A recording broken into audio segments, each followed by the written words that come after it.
নমস্কার, সকলকে face of wild চ্যানেলের পক্ষ থেকে সুস্বাগতম। আজকে যে ফ্যাক্টসটি আলোচনা করব সেটি হচ্ছে স্কটল্যান্ডের ওভারটন ব্রিজে কুকুরের আত্মহত্যার সেতু রহস্য।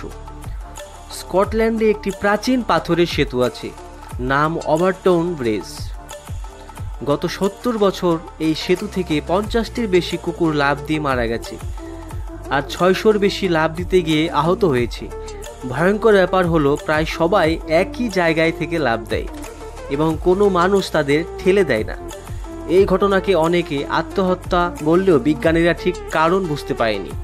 কেউ বলেন নিচে কোনো প্রাণীর গন্ধ কুকুরদের আকর্ষণ করে, আবার অনেকেই মনে করেন সেতুটির আশেপাশে কোনো অদৃশ্য শক্তি বা আত্মিক উপস্থিতি রয়েছে, যেটা শুধু কুকুররাই অনুভব করতে পারে।